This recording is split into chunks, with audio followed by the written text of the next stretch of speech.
Avicii College of Arts and Science is a co-educational institution affiliated to the University of Madras. The college is managed by the ABM Rajeshwari Educational Trust. Our college offers undergraduate programs like BCom General, Accounting and Finance, Bank Management, Corporate Secretaryship, BSc Visual Communication, BSc Computer Science, BCA, and BBA. Being the pioneers in the field of education, Avicii provides the best for its students. In Avicii, one can experience multicultural campus, excellent infrastructure and facilities, congenial learning atmosphere, UGC qualified faculty with industry experience, active sports, NSS, RRC, and other extracurricular clubs. The novel program of Avicii College is the Avicii Mentorship Program, wherein the students get an opportunity to get trained by these stalwarts of the industry.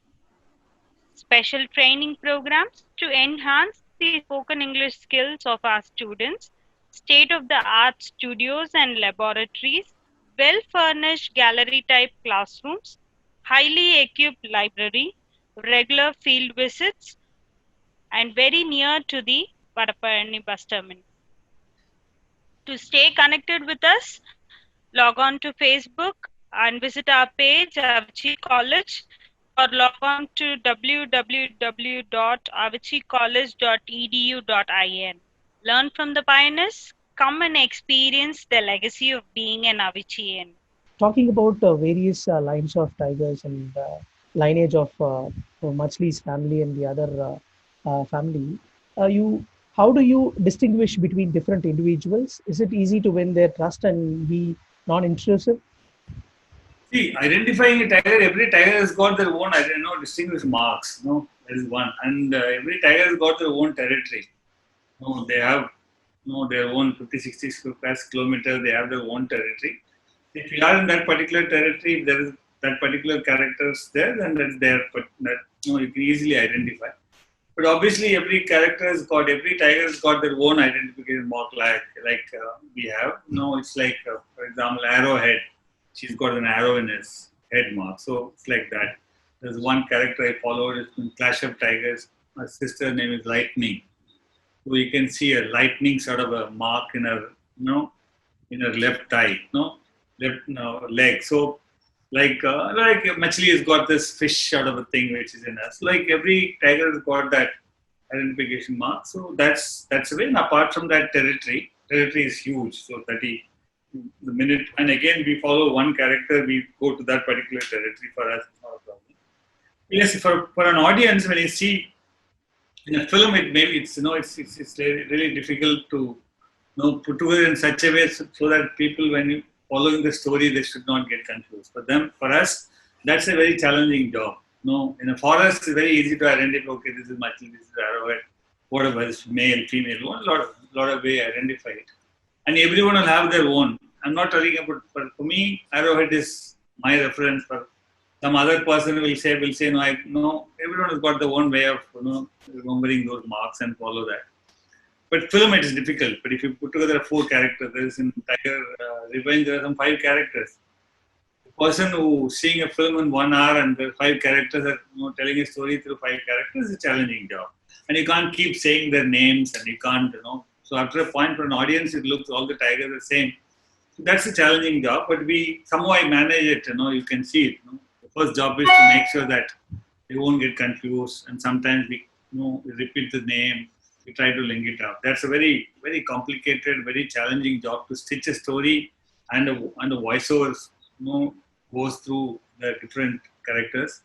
That's challenging. Otherwise, identification is not an issue at all. Right, sir. So wildlife photographing includes a lot of patience. So there are a couple of questions about how significant is patience for a wildlife photographer, and have you had any close encounters with these big cats? See, close encounters or markup charges, chase, this always happens. I mean, always in the sense when you're too close to them and you're disturbing them. But we don't, because we are mainly into what you call that in a tourism zone.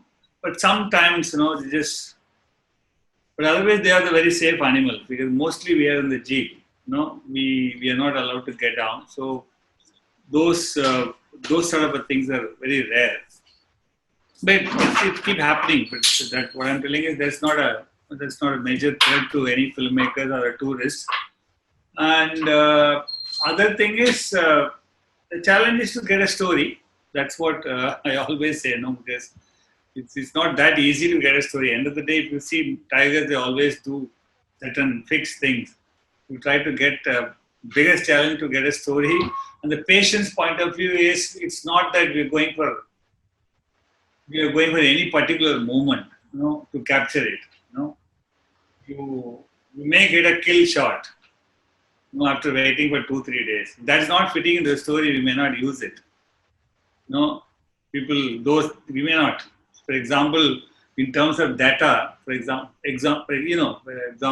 data rate, I have got this 3 4K cards. If it's a good sighting, we consume average of 500 to 1 terabyte a day. So, issue is you end up getting that much terabyte and 150 terabytes for a film and bring it to 1 hour and tell a story. That's a big challenge. So that's you need to have patience to follow a character till you get a story. It's not that patience to wait that particular moment to get a shot. Sometimes you get a particular thing, but that's not the story we're looking for. My stories are not talking about how they kill and how they mate and how they drink water. Yeah, they do, but apart from that, we need to tell a story. It's not that you can see it. You can see tiger drinking water, and there's no point. People are not interested to see how much the liter of the water they drink. Yeah, we can say once, or you cannot talk about that. And they made the way every time they made. There's nothing new in it, until something extraordinary happens, which hardly happens. So what I'm telling is, issue is not beautiful visuals, getting a beautiful sequence of visuals after waiting so many days. After waiting so many days, we need to get a story. And we don't know what are we waiting for. I mean, what sort of stories you are going to get. You may get 80% and you cannot look for one particular climax. Suddenly you may get something else that should fit in the story. So at the same time, you cannot ignore any sequence. Every day you have to shoot, because that may lead into something else. So that may be important to a sequence. So we go with 3-4 track of story in mind. This can happen, that can happen. So after in this process of journey, after 6 months you drop one story. Oh, this is not going to happen. Then you keep dropping it, and you go with when after second year this is what's going to happen. Even in that's also uncertainty. So you have 2 options. Once you get it, the knock that last one, then stick to the final thing to make sure you get it, because that's what you wanted. So you may not get it, and again restrictions. Sometimes it may happen in the night. You're not allowed to shoot at night. Sometimes it may happen outside your track. It's a dense forest. You can only hear sound. You cannot capture it. So, I mean, it's in a monsoon season, it may happen. You're not allowed to shoot in monsoon season. And I mean, it's so many factors, but till you try to get a story and you invest your own money. And if you don't get that, you lose the story. You lose the story, you can't sell it. So issues, what I'm telling is, this footage is not going to make any sense to anyone, no. And even if you put together good footage, you can do tourism promotional film. I'm not doing a promotional film to any tourists, this thing, because there's no point making this.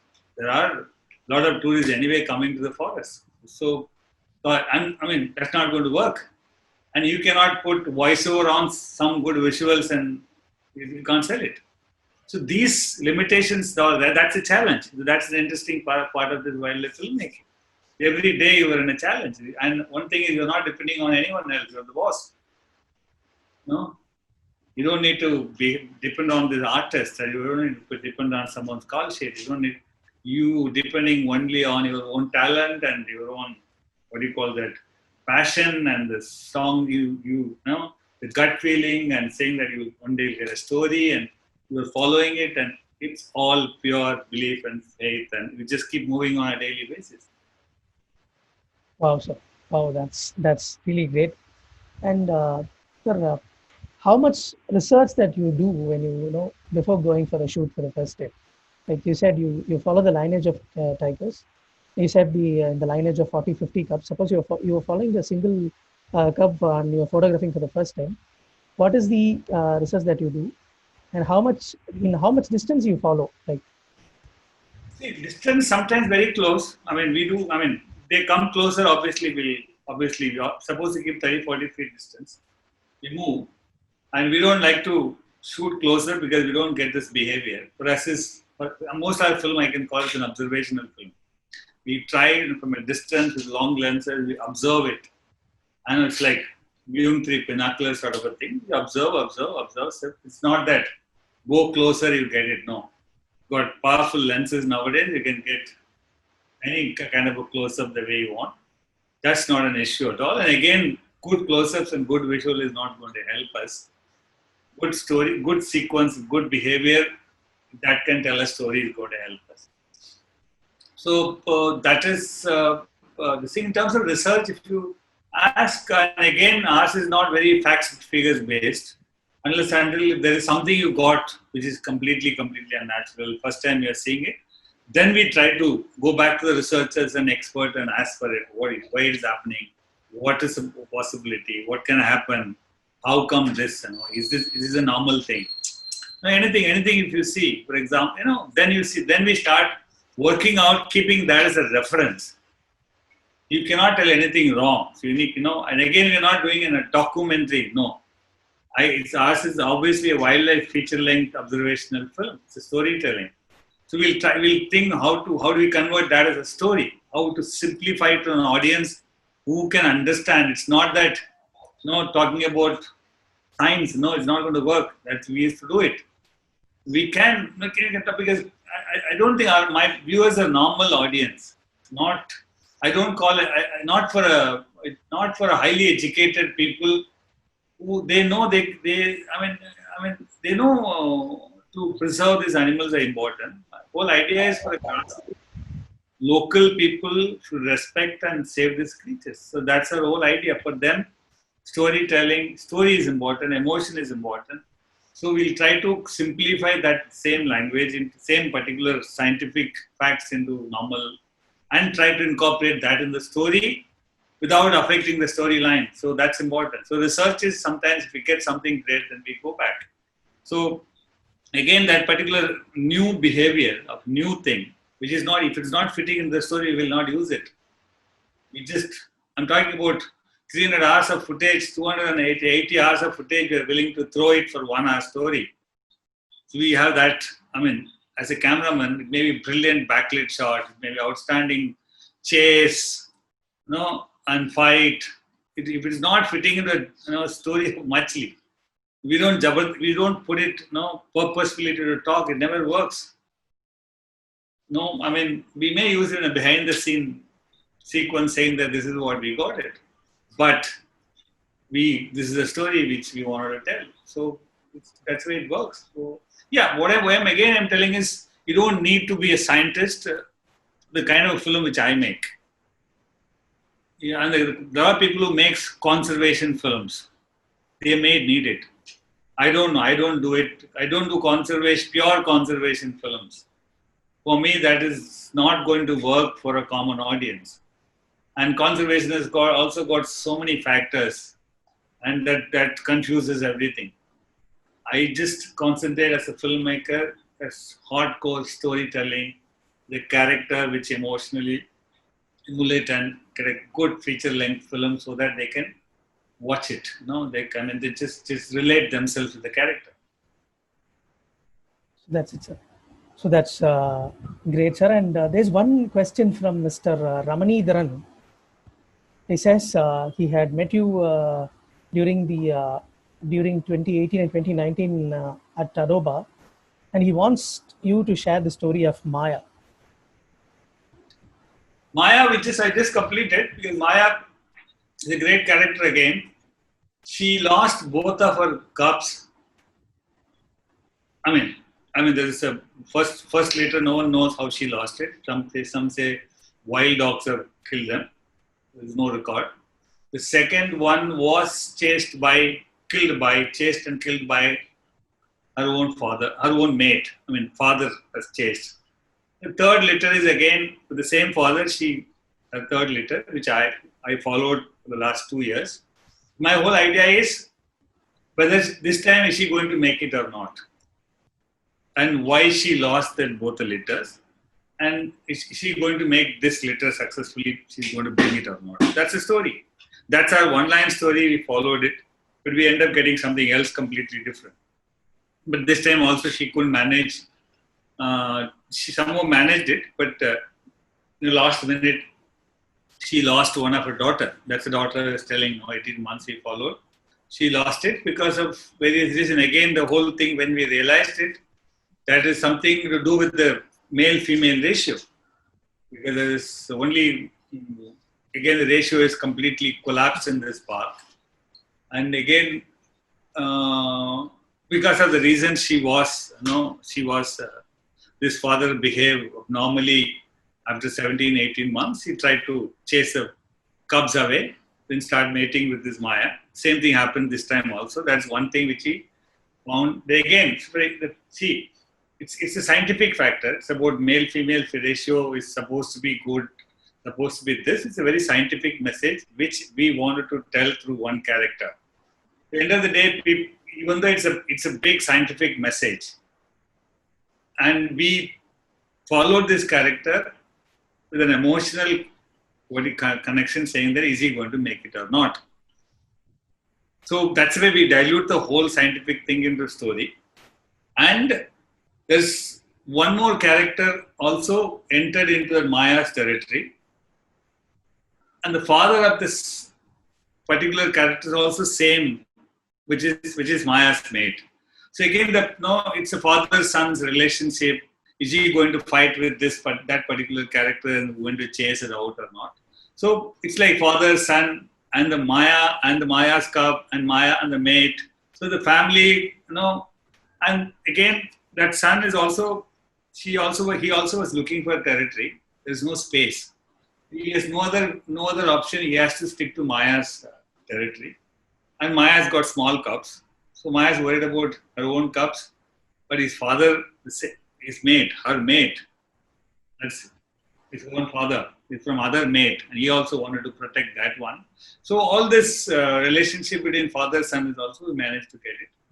But apart from that, the overall story which I wanted to tell from that particular thing is, nowadays everyone was jumping, and we all are saying that we managed to get 400 tigers in our country. Our population is increased, and we have doubled it. We are going to do this. But my analysis is, I don't think India can handle more than this many tigers, because I don't think we need more tigers. As long as if we can save these tigers, that itself is more than enough for time being. And we need to increase something. We need to work on corridors. We need to work on forest land. We need to work on other things. There's no point increasing the population because there is no space.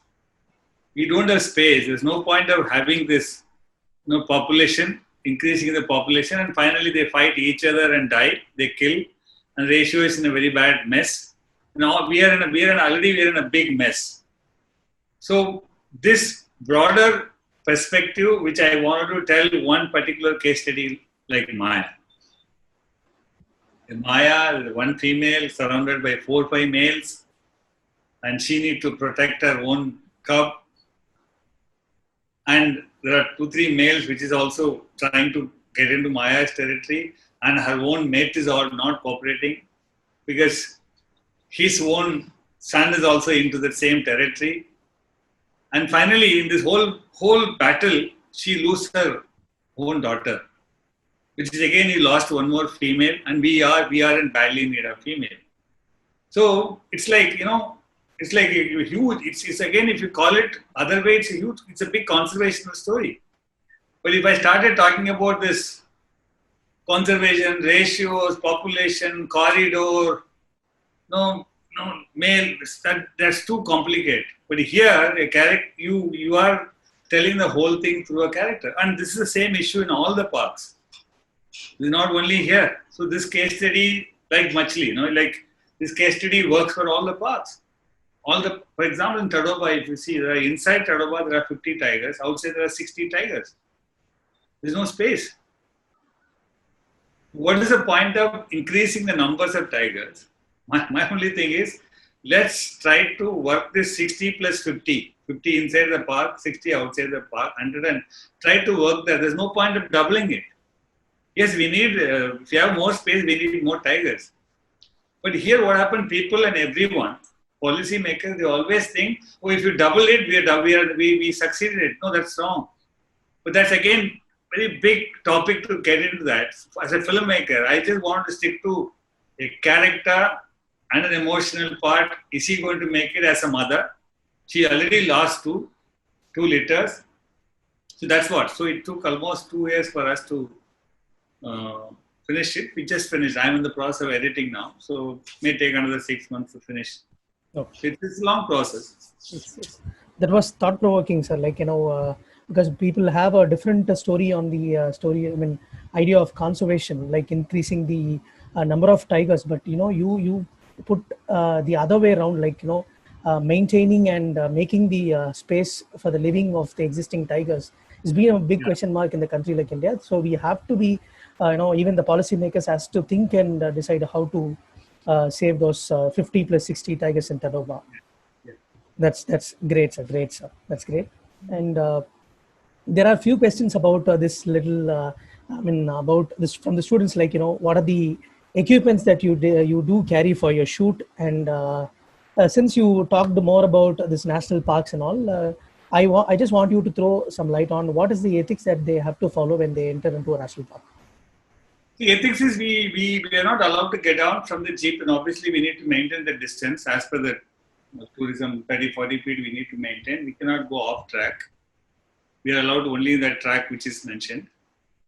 In terms of equipment, if you see, I go with 4K cameras with long lenses, 800mm, 400mm, 300mm, all tele lenses. We don't go with the normal fiction camera lenses.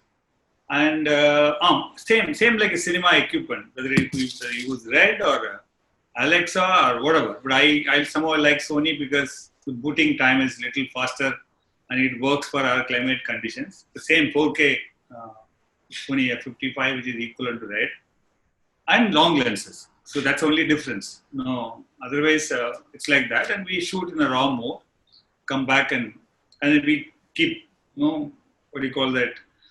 storing it, and we try to edit after one or 2 years. It's a long travel, right? But again, as you said, it's a one-man thing. It's like you need to all the manual lenses. You need to manually focus and. So, want to know about Tiger Ustad T24 from Ranthambore?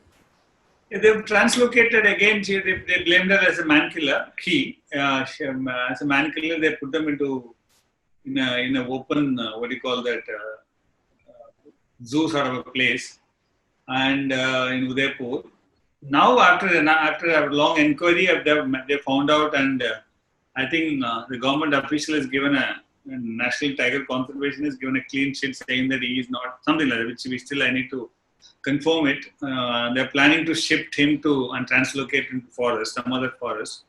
That's what they are planning. But I don't know, because as of now, I just heard that they're going to reintroduce to him. But it's going on for the last 6 months. But again, he was not a man eater. He was maybe a man killer. There's a lot of difference between man eater and killer. So that conflict is always still people are working on it. I mean, that's what. Again, he was in the periphery of the park and he is outside the park. And most of the male tigers are in problem in our country because they are the one looking for space and there is no space. So it's not only here. I'm talking about even Tadoba. There is last week they captured one male and he was a man eater. He killed 2 people. They tranquilized him. He died day before yesterday. So it's never ending. So this is what our film is all about. So outside the park, there are so many. Ustad is one, more or less in the periphery. Yes, sir. We have a couple of questions, and with that, we'll just close it, sir. Like for the novice, like what are the basic equipments and the editing tools that we need to have, and how expensive, like, or what is it required for a beginner to work on? I have a basic, what do you call that, iMac with the normal FCP and Premiere. We do everything offline here. All the footage we try to put in offline work here. Then I go to abroad. So basically, all the online work I go to abroad. Like same like fiction sort of a thing. Online we do, and then we color correct this DI and everything. The same process like this, but in why I go to abroad is because there are some specialized editors who edit only wildlife. There are some writers that good in wildlife. And again, post in terms of sound and ambience, because we won't record, very difficult to record all the sounds in some wild, what do you call, reference sound, we take it. Mainly we use post. So those things, those specialists are in Bristol and Washington, DC. So we do all this, sit there for 3 months and edit, and that's why it's all the same process like a fiction. But to start with, obviously, MacBook Pro is also, we use it for a basic stuff to rough assemble and offline. Online, obviously, we go to very high-end sort of thing. Like then again, DI we do it. It's the color corrections. It's more or less like the same fiction process. Whatever the fiction they do, and we don't do any graphics and visual effects apart from, we don't need to do no action, it's all actual stuff. We do color correction once everything is done. But obviously we need to have a good color correction because we shoot in a different season and different lighting conditions. We need to keep that consistency in our mind. So that's the reason we shoot mostly in RAW. We try to match that season because sometimes you get matching. So we work a little hard on that part. So otherwise, again, it's a process of offline and online stuff. Right, sir. So can you say something about capturing sounds while shooting to make it, real during the filming of the films? Telling about like capturing sounds. What are the equipments? We mainly shoot in this wild, and when there's a silent, we just get the reference wild track. Normal. Again, I do it because there's no sound record is come. The location sound we capture the basic sound. Otherwise, honestly speaking, 95% of wildlife film sounds are post. And these sounds, they record it, and there is a library. You go to the post, and 95%, 99%, I can say. There are some wildlife sound recording. They record it separately and put it in that, but we don't sync while shooting. And sometimes there's a roaring shot, and because we work in the middle of people and tourists, and sometimes, and again we keep giving instruction to the drivers and guide to move the vehicle, and it never works unless we have a very basic wild track sound, which is for reference. Otherwise, mainly 95% we do in post. Right, sir. Sir, since most of the films are shot in national parks, so what are how it is feasible for a filmmaker to get into these national parks, getting permissions and clearance and other things? You go there, apply permission. There's some filming permission. They ask for a tentative script and a title. And once they are okay with that, obviously it should not be negative against the government. Once it's there, then obviously they'll make you they give a permission. You need to pay some 50,000-60,000 as a deposit. Different parks have got different rules. Different parks have got different filming fee rate. So once that is done, and on a daily basis, you pay money, 15,000-20,000 rupees, and you hire a vehicle. I have my own vehicle there. You can also, add that into that particular system. And you are allowed only at the tourism timing. You cannot go, sometimes you can go 10 minutes before and after the personal, whatever understanding between the and you go, and with the morning 3-4 hours, 5 hours you shoot, come back, and download again, evening you go. And sometimes if you want to continue, you pay additional money. There's a full day charge, there's a safari charge. That is something around 40,000 rupees. The whole day if you want to spend. So since you got a permission for 2-3 years, I always take for 2 years. So whenever you use beforehand, you pay the money, go shoot. It's not that. We don't need a production manager. I don't need a producer. Everything is one man. It's like there's no need. Once you got a permission, you go there, pay the money. It becomes automatically. You know they're going to work for 10 days, pay 10 days money, come back, shoot. No, stay in a place wherever. It's a very, what do you call that? It's a sort of a very rugged work, and keep moving because. No, not like fiction is very well organized from 10 people for no, nothing. It's just So that adds up, like, you have served as a one-man army into the forest and mostly making most the of the films. people. Sometimes some people maybe another 1 or 2 people extra, but not more than that. That depends on the budget and stuff. Because I love to work alone because people maybe one more assistant. But main reason I don't keep more people is because you work in a long lens. From the jeep, even someone moves, it wobbles. You can't afford it. You can't have more than a person because it spoils the thing. And sometimes we take photographers for our own this thing. We can't do. Sometimes we take someone. No, it's a 2-3 days, 5 days, but generally it is one man. And a good driver come guide who knows that angle and stuff. It takes time for 2-3 months for him to get trained. Once he got trained, he knows what sort of a thing we want. So. And we place it because that's the way it works. Right, sir. That's wonderful, sir. Wonderful talking to you. Like, this is the last question. Like, I just want to put, please tell us about any scariest or wildest experience in these journey of 20 years. Very honestly speaking, in wildlife, they always think it's dangerous. It's one of the very safest thing to work on because all the animals are safe unless until if you get into their territory. And again, most of the national parks, we are in a safety. We always take a precautionary thing, unless you suddenly come across something which is different. But they always avoid conflicts. Always avoid conflicts, and after they give a warning. But still, if you don't, know what do you call acknowledge this, and obviously you'll end up getting some markup charge and markup sort of things.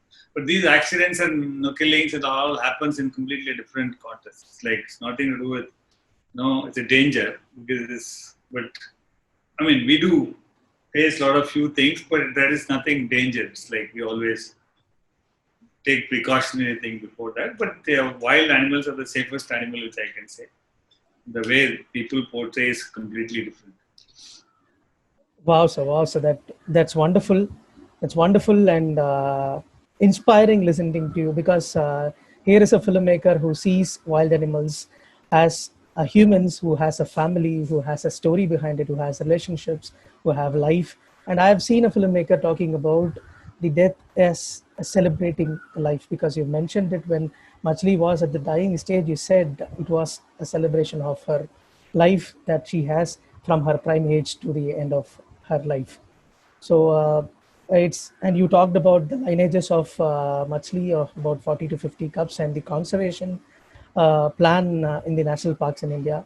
And I remember one shot, sir. You shot a tiger on the I guess on Ranthambore National Park, like into the pillars of fort wall where a tiger comes and peek into the nature.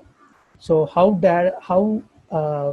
that idea came into it's not an idea. It's just I mean, she used to do often, so we just followed it, So we just thought one day we'll get it. It's a lot of attempts we made it. It just happened in a second and go. But a lot of attempts we got failed also. So one day it was there. We just worked it out, and we were very smart. At that particular day, the driver also we parked there. We know that. It was lucky she came and we just stayed there for more seconds. Normally she comes, looks, and get out and go. There, I think it was again, right time and right place, and we were there because there's a lot of attempts. Something around 10, 12 attempts, we missed it. We finally managed to get it within entry, which is very, otherwise it's easy to take a still photograph. For us, it's again. So it's a right time we were there. Not an idea because she does it. So this is observation we do, follow it up, and we plan a shot. One day we get it. So we got years, months, and time to follow it. So still we have a lot of things to get, but we are still not able to get it because we keep one day we'll get it. And that's a hope we go into the park. That shot was very majestic, and I love that from your films. Thank So you. that was inspiring and lovely talking to you, sir. Like, answering all the questions of our students, and there are from the questions from the live people also. Uh, Thank you for sharing your wonderful time with us. Answering all the questions, and it was like, taking us into the national forest, and on seeing our films, like, we had a completely different perspective of about tigers and their families, because we had few perspective on tigers, but it has been completely changed on seeing your films. Thank you so much. Thank you so much for the Welcome. excellent insight. Happy to share my knowledge whenever I get time. So hopefully, COVID is done, and I'll visit and we can definitely. Yes, sir. Yes, sir. I loved the word that you have said. Like, you are humanizing the wild animal which is in the forest. So that's the only thing that people has to get into this mind. And considering the wildlife animals also has one of the living humans. Yeah, That, that's a message which I often trying to level best to tell. yes, sir. Yes, sir. Yeah. So on behalf of the Department of Visual Communication and the attendees and the participants and the students of the department, I say thank you very much for the presentation, sir.